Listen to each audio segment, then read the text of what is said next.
We are looking at a stack of sources today that feels a bit like an archaeological dig. Mm. We're brushing the dust off the 5th century AD, which, it feels incredibly distant. And yet, the ideas we're about to discuss are, well, they feel strangely present in the room with us. They really do. We're talking about a man who is often called the last great light of antiquity. He was a philosopher, a mathematician, a poet, and a high priest of what was essentially a dying religion. And, he was a man who likely shaped the way you think about God, or maybe infinity, even if you have never, ever heard his name. That's the hook, isn't it? We're talking about Proclus, specifically Proclus Lycius. Right? And usually when you see a title attached to a name, it's something like the Great or the Conqueror.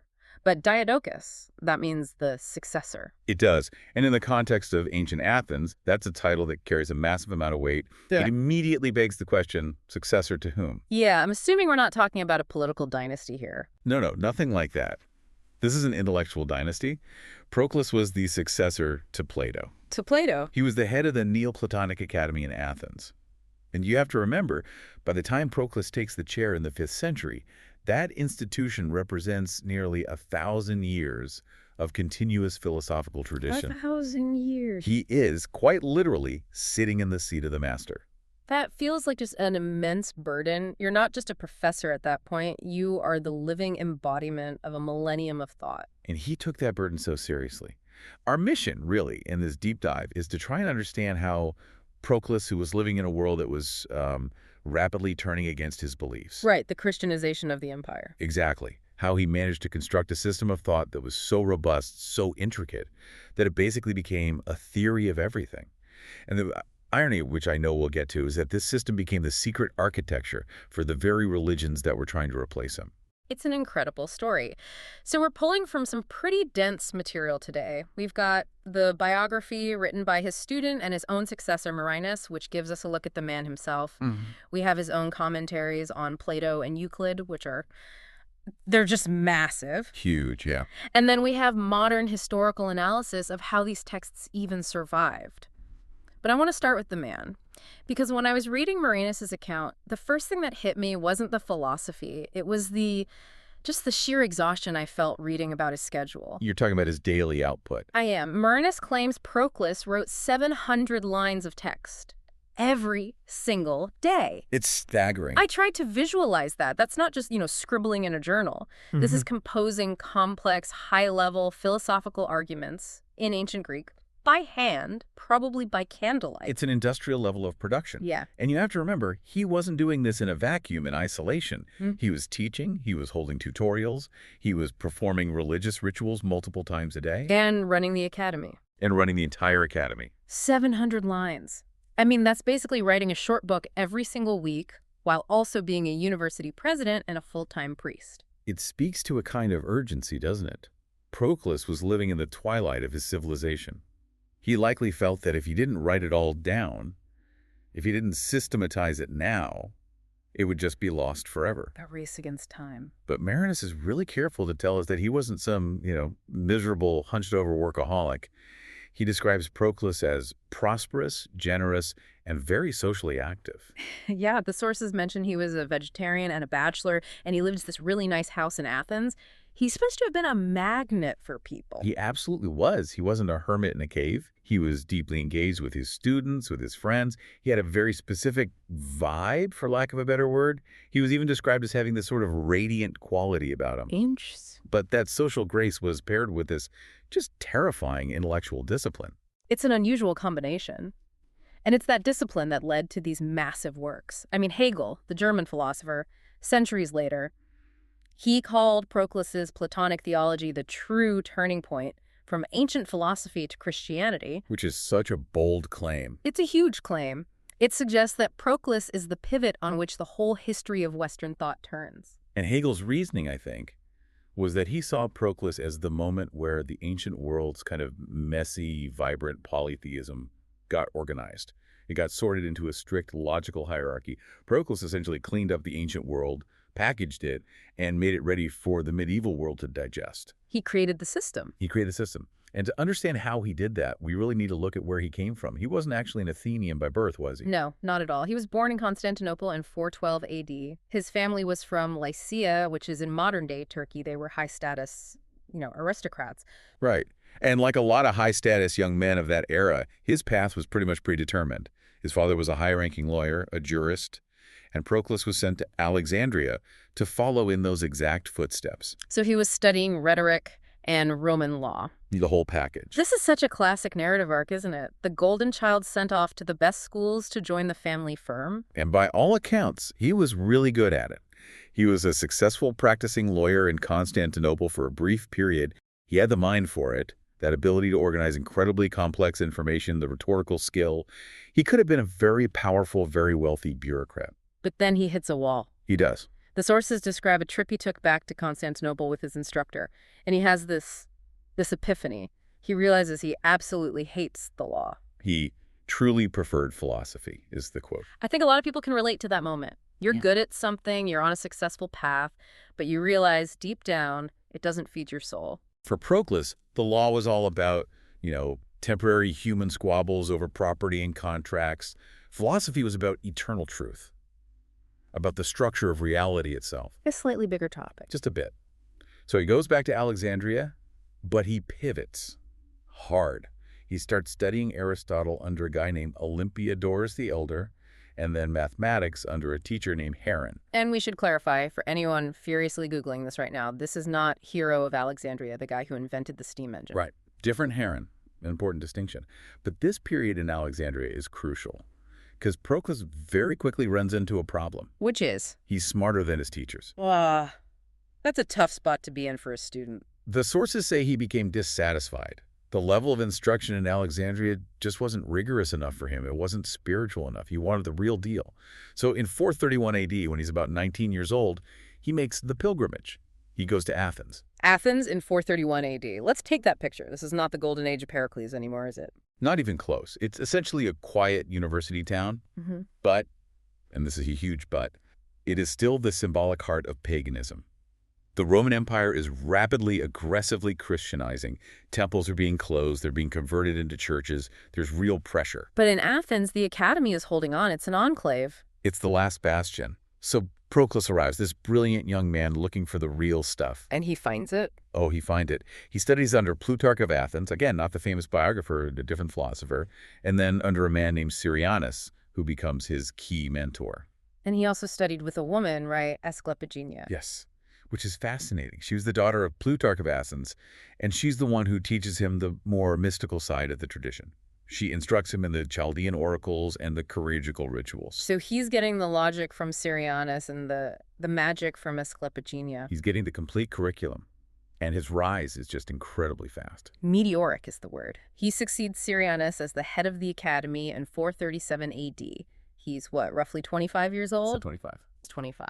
And he's leading the most prestigious philosophical institution in the entire world. But this wasn't just an academic post, was it? In that political climate, being the successor to Plato, that must have put a huge target on your back. Absolutely. The Christian authorities in Athens were not happy about this vibrant, influential pagan center operating in their city. And we have records that Proclus had to go into exile for a year. Right. He traveled to Asia Minor to, as the source puts it, avoid pressure from Christian authorities. Pressure feels like a very polite way of saying it. It likely meant direct threats of imprisonment or violence or the seizure of the academy's property. But he came back. He came back. And for the next, almost 50 years, until his death in 485, he managed to keep the academy running. He navigated this incredibly hostile political landscape with immense skill. He was a guardian. And this defensive posture, this profound need to protect the tradition, I think that's what drove him to build his system, to codify everything. Okay, so let's get into that system. We call it Neoplatonism, but I know that's a modern term. They wouldn't have used that. No, never. They just consider themselves Platonists, or maybe the Platonists. They believed they were simply transmitting the correct, divinely inspired interpretations of Plato. But in reality, they were building this massive metaphysical skyscraper on top of Plato's original foundations. That's a perfect analogy. Yeah. And to understand Proclus, we have to understand the basic floor plan of this skyscraper. It really starts with the three hypostases, which was an idea established by Plotinus a few centuries earlier. Right. the three levels of reality. Correct. So at the very top, the absolute peak, you have the one, in Greek, to hen. The one. The one is the source of everything that exists. It is absolute perfect unity. But it's so unified that it's beyond being, it's beyond thought, it's beyond language. You can't even say the one is good because that implies a distinction between the one and the quality of goodness. So you can't describe it at all. You can only say what it's not. If It it's just this- is, Yeah. the ultimate singularity. Okay, so it's this incomprehensible source. What happens next? From the one, reality overflows. It emanates like light from the sun down to the second level, and that second level is the intellect. In Greek, nous. The intellect. How should we distinguish that from the one? Okay, so think of the one as pure, undifferentiated white light. The intellect is like a perfect crystal prism that light shines through. It splits the unity of the light into a beautiful, ordered spectrum of colors. The colors being? The forms, Plato's forms. This is the realm where the perfect eternal idea of justice, of beauty, of triangularity, of man exists. It's the world of pure, eternal thought. It's being in its truest sense. Okay, so the one is pure unity. The intellect is the world of perfect ideas or forms. What's the third level? The third level is the soul, or psyche. Mm. And the soul is the bridge. It's dynamic. It looks up at the static, eternal forms in the intellect, and it projects them down into time and space. It puts them into motion. So the soul is the active builder. It takes the blueprints from the intellect and actually, builds the universe with them. Precisely. The cascade is. The one, which is beyond being, overflows into the intellect, which is true being, which is then articulated in time and space by the soul, creating the physical world we see. So that's the basic Neoplatonic framework that Proclus inherits. But he doesn't just accept it wholesale, he tweaks it. And one of the biggest tweaks he makes concerns the very bottom of that chain, the physical world, matter itself. This is a critical distinction, and is one of his most important contributions. Plotinus, the founder of this school, had a somewhat negative view of matter. Right. He often spoke of matter as the point where the divine light finally fades out. It's a deficiency, a lack. Some even interpreted it as being the source of evil. Which makes a certain kind of sense if you're a philosopher trying to escape the body. The body is the prison, the material world is the trap. Exactly. But Proclus looked at that and saw a major logical flaw. What was the flaw? If everything, without exception, comes from the one, Which is the first principle. and the one is supremely good, then matter must also ultimately derive from the one. Therefore, matter cannot be inherently evil. So he redeems the physical world. He completely redeems it. He argues that matter participates in the divine order just like everything else. It's the last, faintest echo of the divine song, but it's still part of the song. And that has huge implications. Huge. It allows Proclus to be much more positive about the natural world, about the beauty of the cosmos, and importantly for him, about the use of physical objects in religious rituals. Statues, talismans, things like that. Okay, that makes sense. But his biggest innovation, and this is the one that, frankly, makes my head spin a little bit, is the Henads. Henads, yes. This is Proclus's masterstroke. It's his unique architectural addition to the skyscraper. We need to break this down really carefully. Why did he even need them? What was the problem he was seeing in the old system? The problem was the gap, the huge chasm between the absolute abstract unity of the one and the teeming, messy multiplicity of our world. Specifically, if you have one single abstract one at the top, where do the traditional Greek gods go? Where's Zeus? Where's Apollo?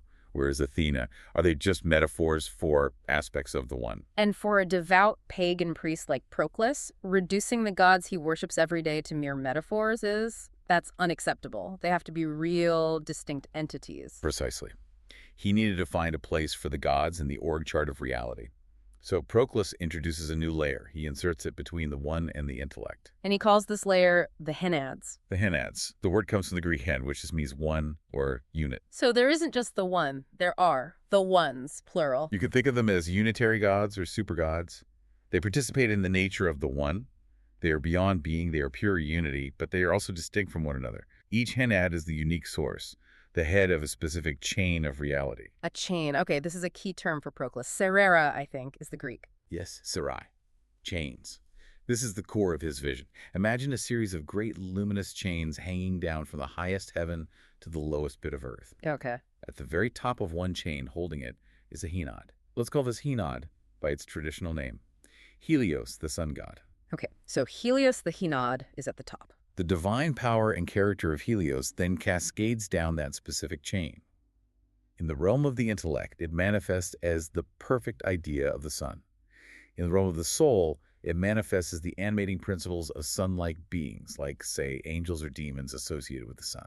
And then in our world? In the physical sky, it manifests as the actual physical sun that we see. And here on Earth, it manifests in things that share that unique solar signature.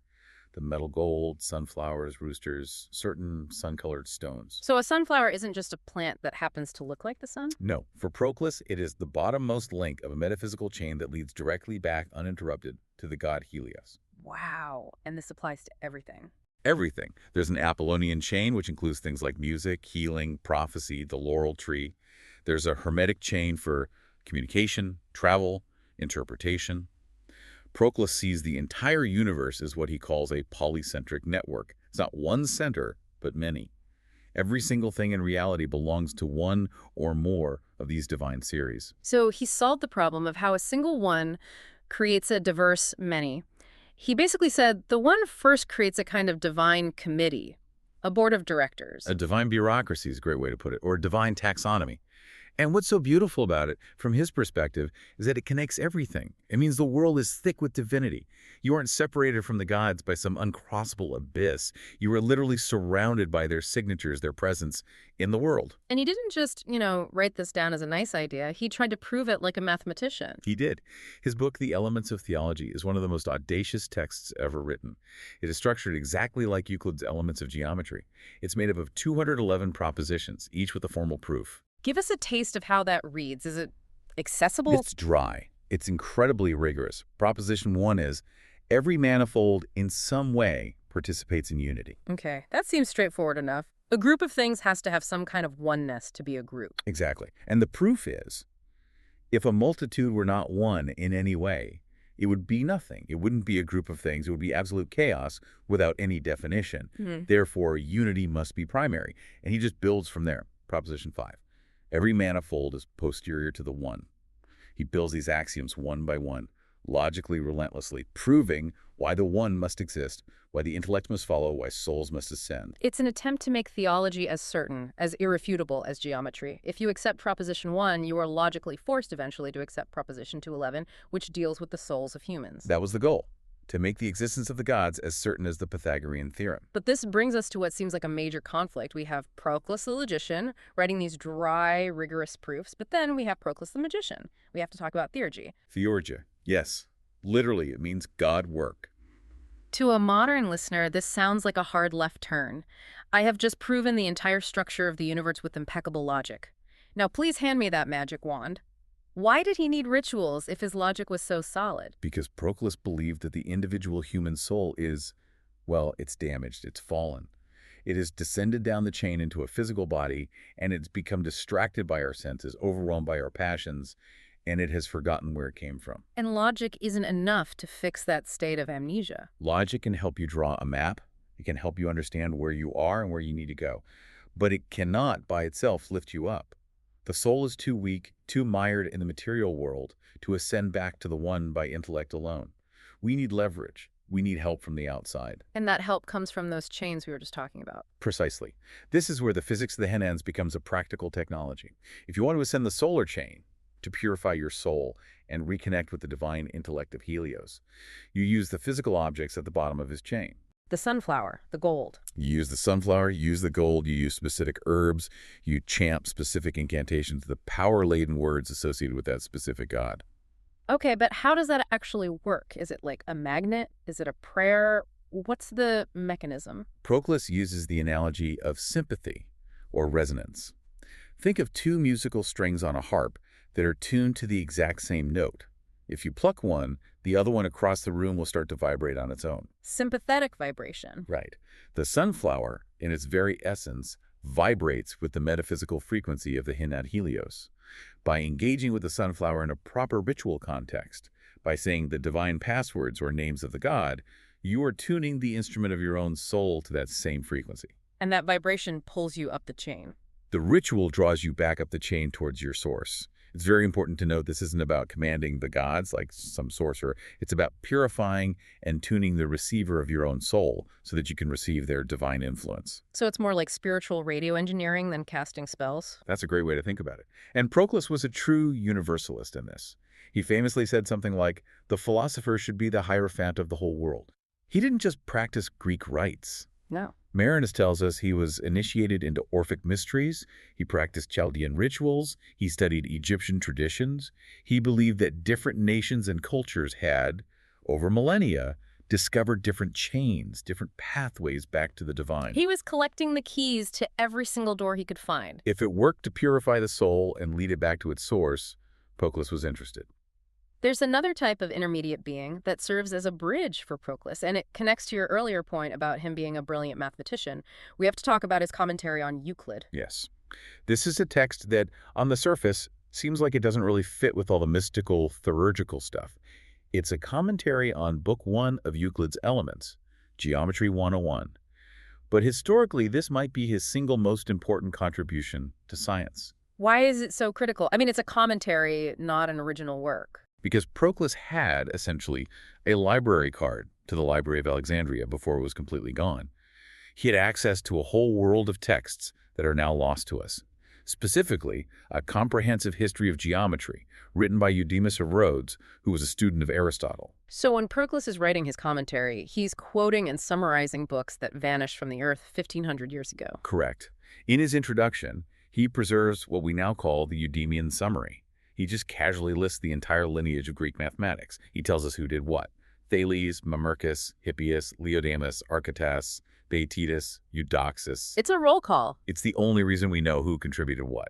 Without Proclus, will we know who discovered the properties of the circle versus who first worked on the dodecahedron? In many cases, no. We would just have Euclid's final product with no idea how it was built. Proclus literally saves the history of Greek mathematics from oblivion.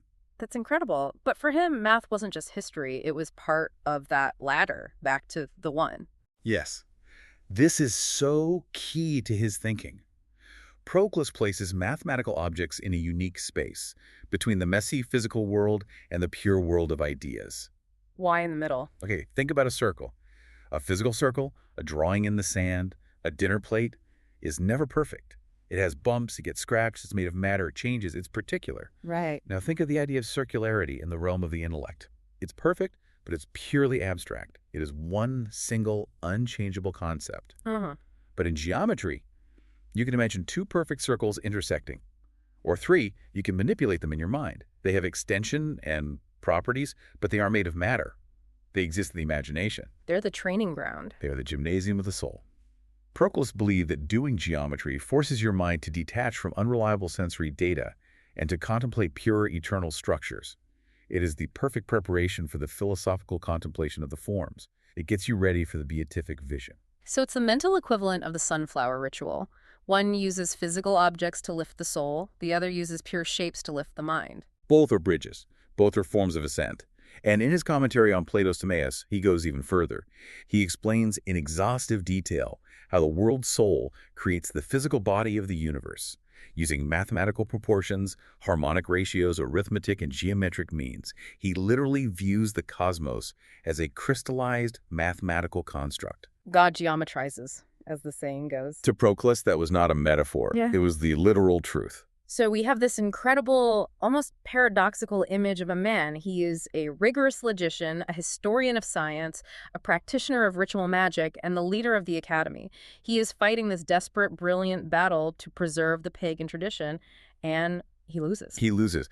A few decades after he dies, the Emperor Justinian officially closes the academy in Athens in 529 AD. The doors are shut. Christianity takes over completely. And usually that is where the story ends, right? The loser of history is forgotten. Their books are burned or left to rot. That's what should have happened. But that is not what happened with Proclus. And this is the plot twist that makes this entire deep dive so wild. Proclus, in defeat, basically pulled off the greatest Trojan horse maneuver in the history of Western theology. It's the ultimate irony. His system was so good, so useful, so all-encompassing, that his enemies had no choice but to steal it. Okay, let's track exactly how this happened. You mentioned there were two main vectors, two smuggling routes for his ideas. The first one involves a fascinating case of stolen identity. Yes. The Strange Case of Pseudo-Dionysius the Areopagite. Let's set the scene. Who is the real Dionysius the Areopagite? In the Bible and the Acts of the Apostles, St. Paul goes to Athens to preach. He gives his famous sermon on the Areopagus, the Hill of Ares.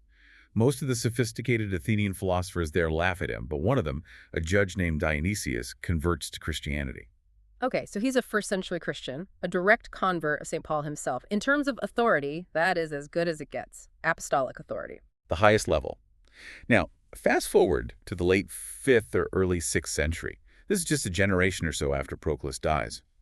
A mysterious collection of theological writings appears in Syria. The author claims to be that very same Dionysius. But it wasn't him. Not a chance. Modern philology and historical analysis have proven beyond any doubt that this author was writing much, much later. We have no idea who he really was, so we call him Pseudo-Dionysius. But here's the kicker. When you actually read his books, works like the Divine Names or the Celestial Hierarchy, the philosophical system inside them is pure Proclus. So you're saying this anonymous Christian author took Proclus's entire metaphysical structure, the one, the emanations, the triads, the return, and just pasted Christian labels on top of it? Essentially, yes. Proclus's one becomes the Christian God the Father. Proclus's complex hierarchy of Henads and divine beings becomes the angelic hierarchy, seraphim, cherubim, thrones, dominions, and so on. The famous method of negative theology, approaching God by saying what he is not, is lifted straight from Proclus and Plotinus. But because everyone in the medieval world thought this author was the actual disciple of St. Paul. They treated his writings with the reverence of Scripture. For 1,000 years, medieval monks, theologians like Thomas Aquinas, mystics like Meister Eckhart, they all studied these texts thinking they were learning the secret wisdom of the early church. In reality, they were absorbing the incredibly sophisticated system of the last great pagan philosopher of Athens. That's vector number one, the Trojan horse. Vector number two is almost more of a detective story. This one involves a book called the Liber de Causes. The Book of Causes, yes. This text surfaced in the Arabic world, probably in Baghdad, during the Islamic Golden Age.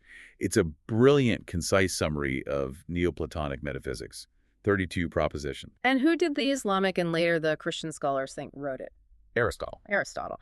But Aristotle's philosophy is so different from Proclus's. Aristotle is the bottom-up guy, the biologist, the one who categorizes things in the real world. He's not usually the mystical emanation from a transcendent one guy. Not at all. It's a terrible misattribution. Yeah. But for whatever reason, it's stuck. The Liber de Causes was translated from Arabic into Latin in the 12th century, and it exploded in popularity. It became a standard textbook in the new universities of Paris and Oxford. So you have these brilliant scholastic thinkers in the 1200s, guys like Albert the Great, studying this book, thinking, at last, this is Aristotle's secret book on metaphysics. This explains how God relates to the world. But they're actually reading a summary of Proclus's Elements of Theology. Exactly. Proclus was shaping the minds of the High Middle Ages, completely incognito, under the name of his greatest philosophical rival. So when is the mask finally pulled off? How did they figure it out? Well, it wasn't until the greatest mind of the age, Thomas Aquinas, got involved. Aquinas was incredibly sharp, a brilliant textual scholar, and he had a friend, a Flemish translator named William of Moerbeke, who was one of the few people in Europe who could translate Greek texts directly into Latin without going through Arabic first. And Aquinas asked William to translate Proclus's actual Elements of Theology. So for the first time, a Western scholar had both books in front of him. He has the Liber de Causes, which everyone says is by Aristotle, in one hand. And the real Elements of Theology by Proclus in the other. And he sits down and he compares them. And he realizes, wait a minute, the Book of Causes is just a series of excerpts and paraphrases from Proclus. He was one of the very first to expose the misattribution in his commentary. That is an incredible moment of detective work and scholarship for the 13th century. It's a landmark. But by then, in a way, the damage was done. Or rather, the influence was already baked in. And Aquinas himself, even after discovering the truth, had immense respect for Proclus. He quotes him hundreds of times and uses his concepts to explain the nature of angels and the relationship between God and the created world. And this influence didn't just stop with the Middle Ages. The Renaissance thinkers, they loved him too, right? They were obsessed with him. Figures like Marsilio Ficino, who ran the Platonic Academy in Florence, and Pico della Mirandola, they saw Proclus as the key. The one who had synthesized all ancient wisdom, Platonic, Orphic, Egyptian, into one coherent system. He was the master synthesizer. And we can't forget Boethius. No, absolutely not. Boethius writing his Consolation of Philosophy while awaiting execution. That book was arguably the most popular and influential book in Europe for 500 years after the But Bible. everyone read it. Kings, monks, poets. And in that book, Boethius lays down this profound philosophical principle that comes straight from Proclus. He says, and I'm paraphrasing, things are known not according to their own nature, but according to the character of the knowing subject. Okay, let's unpack that. That sounds almost like modern psychology or even quantum physics. It's incredibly profound. It means that reality looks different depending on who or what is looking at it.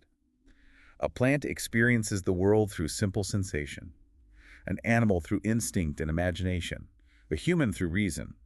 An angel or a god sees all of time as a single, eternal now. We see it as past, present, and future. The limitation isn't in reality itself, it's in the capacity of the viewer. That's a Proclus insight. It's pure Proclus concerning the different levels of knowledge that correspond to the different levels of being: sense, opinion, discursive reason, and pure intellect. So if we just look at the scorecard here, Christian mysticism, deeply influenced by Proclus. Islamic philosophy, deeply influenced by Proclus. Renaissance humanism, influenced by Proclus, and then it just keeps going, all the way to German idealism. Hegel loved him. Hegel explicitly credited Proclus with providing the blueprint for his own dialectic method, that famous triad of thesis, antithesis, synthesis. For Proclus, this was the metaphysical rhythm of the universe. Everything is defined by the movement of remaining in its cause, proceeding out from its cause, and returning to its cause. So a concept stays in itself, goes out into its opposite, and then returns to itself, but enriched. That is the engine of Hegel's entire philosophy, and he freely admitted he got the blueprint from Proclus. It is absolutely staggering. This man who spent his entire life defending a dead religion actually ended up providing the invisible skeletal structure for the next 1,500 years of Western thought. He built a container, a philosophical and theological container that was so elegant, so logical, so perfect, that everyone who came after him wanted to pour their own wine into it. As we wrap this up, I want to go back to that central image of the system. We've talked about chains and triads and hierarchies, and it can all feel very, very abstract, but I think there's a very human, almost emotional drive behind it all. I completely agree. You have to remember the world Proclus lived in. It was a time of intense fragmentation. The Roman Empire was falling apart. Old religious certainties were dying. There was a deep sense of anxiety and dislocation. Sounds a little familiar. It does, doesn't it? And Proclus's response to that chaos wasn't to retreat into skepticism or despair. His response was to connect. His entire life's work was an attempt to show that the flower in the garden and the theorem on the page and the ritual in the temple and the highest, most abstract thought, they were all part of one unified story. A unified field theory of everything. Yes. He refused to let the world be broken into disconnected pieces. He insisted, with every fiber of his being, that if you look deep enough, with enough rigorous logic and enough focused devotion, you will find the golden thread that ties everything back to the one. It's a beautiful vision. If you look at a lunar map, or if you have a really, really good telescope, you can see a crater on the moon named Proclus. It's famous among astronomers because it's one of the brightest spots on the lunar surface. It has these very distinct, bright rays coming out of it. That's fitting. He's still reflecting light after all this time. It is. So here is the thought I want to leave everyone with. We live in an age of hyperspecialization, of fragmentation. Science often doesn't talk to religion. Art doesn't talk to data. We live in these little silos. Proclus challenges us to ask, what is the Henad in your own life? What is the connecting principle, the unifying idea or value that ties your work, your beliefs, and your deepest experiences together into a coherent whole? It's a big question. Are we brave enough to even try to synthesize our world the way he did? Or are we just content living with the fragments? Find your chain, follow it up. Thanks for diving deep with us. A pleasure, as always.